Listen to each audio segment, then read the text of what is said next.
major game changer for student athletes. It'll impact KU, K-State, Mizzou, UMKC. Today, the NCAA voted to allow athletes to profit off their name, image, and likeness. 41 Action reporter Ariel Rothfield shows us what this means for your favorite college teams.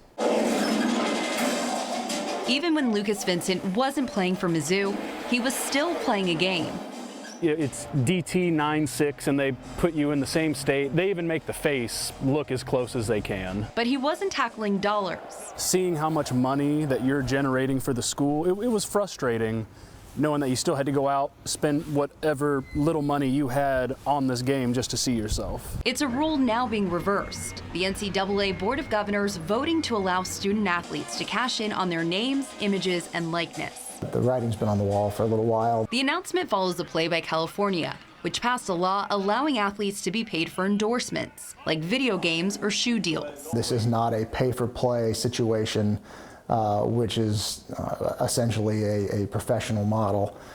Student athletes are still expected to go to class, still expected to work towards a degree. And schools will still be expected to follow recruiting regulations, the details of which will be under review by the NCAA's 3 divisions. The goal, have them in place no later than January 2021. Each individual athletic department at the bigger school level, at Division I level, obviously there are a lot of resources at their disposal that aren't necessarily equal across all schools. In the meantime, while his college days are over, Lucas Vincent is still in the game, anxious to see how the NCAA rolls out a new playbook for student athletes who were like him. It would have been nice. I would have ate a lot less ramen noodles. Reporting in Kansas City, Ariel Rothfield, 41 Action News.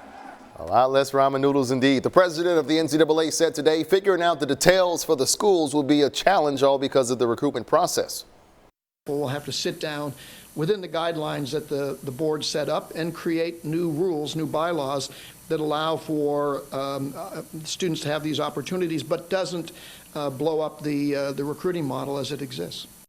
MU and KU athletic directors say this step could be positive for college athletes. In fact, the University of Missouri's athletic director said in part, "I'm optimistic that we can come together in the near future to establish a fair and equitable plan that will benefit all student athletes."